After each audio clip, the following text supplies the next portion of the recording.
Hey there, on the off chance that anyone's interested in Mews design or my Mews setup, here it is, and you might be able to get some ideas off it for your own, or you might just see some horribly, oh gosh, don't do that kind of stuff. I don't know, this is the second one I've ever built, so you know, probably there's, well, I know there's people that could do a way better job than this.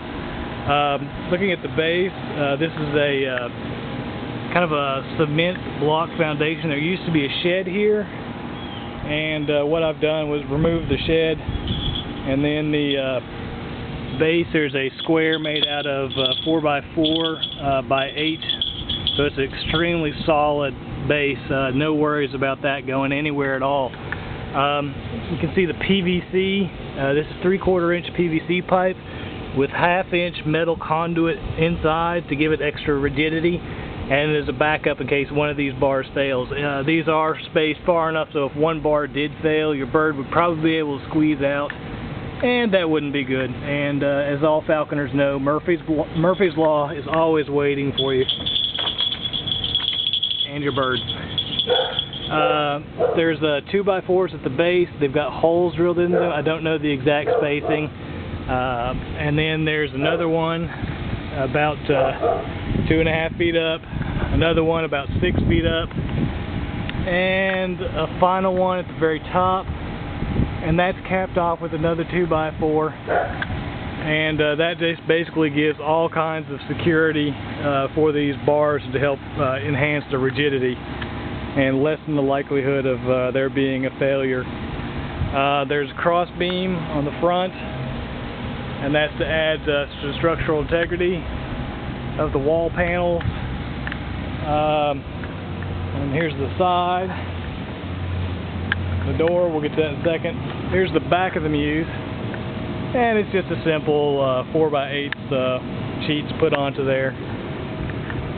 Now this Mews is about 4 years old, so you can tell the difference in coloration here and over here. This is the first and only thing I've had to replace on this Mews so far. And this was looking a little weak, and I didn't like the looks of it, so I replaced it this season. Obviously, I have no experience whatsoever with making doors. You can see the nice straight lines that were cut. So yeah, it's either poor workmanship or maybe it's art. You be the judge. The door is held on by 3 hinges. Nothing fancy, nothing special. I like 3 rather than 2 because that gives a backup in case something happens. At the base you can see that there's a sliding lock. And there's another sliding lock up here. And there's an actual one with a real lock right here. And that keeps the miscreants out. Or hopefully should. You never know. Now, one of the things I do like about here, I can reach out with my hand once I'm inside and flip that deadbolt down and lock it. Now I'm in here, the door's not going to open, so I can do whatever I want and not have to worry about the wind blowing the door open. There was a gap between the door and the wall. I didn't want the bird sitting on the perch seeing this gap and being tempted to jump and get her claws in there and hang. So it is put up a piece of board, and that just covers that gap. There's wood blocks inside. That's what I screwed the hinges into from the outside, because the board here is pretty thin, and this gives it something to screw into. Over here, this is the back corner. We have a perch here, and it's a T-shaped perch, and this is generally where the bird goes to sleep at night and hang out during the day when it gets hot.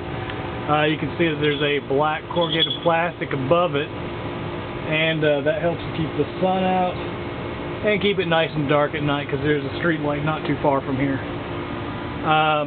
Over the top of the corrugated plastic is a plastic awning. It's see-through, though tinted. I wanted to give a dark area and then a shaded area, and over into the other half of the ceiling this is all open just like the walls are. And again, it's the 3/4 inch PVC with the metal conduit in there as well. That is a inappropriate bird bath, but the one I just discovered today had a hole in the bottom, and it seems to be working for all intents and purposes, at least for Boogeyman here. Isn't that right, Boogeyman? Lovely. This is a modified block perch of sorts. Obviously you wouldn't use this for a falcon, but it makes a nice little perch for over in this area, and it's about I'd say about 5.5 feet tall, and it's functional. The floor is angled. This side of the Mews is about 3 to 4 inches higher than that side of the Mews. And the reason is, when you get in here to clean, you start at the top, all your water washes down, it takes all the mutes, the fur, the feathers, the bones, the entrails, whatever, ends up on the floor, ends up going down that side over there. I think Boogeyman's about to try and take a bath in that, but that's just not going to work. I definitely need to get her a bigger perch, or bath.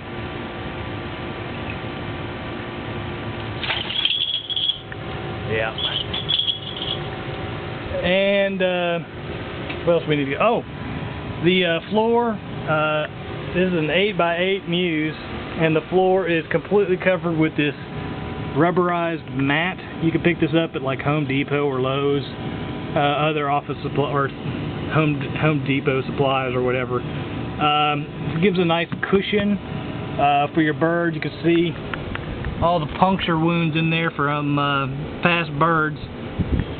They do hit it, and you want to be as easy on their feet as possible, and this gives them some good spring and cushion. Adding to that spring and cushion underneath is corrugated plastic. This is a 4x8 sheet.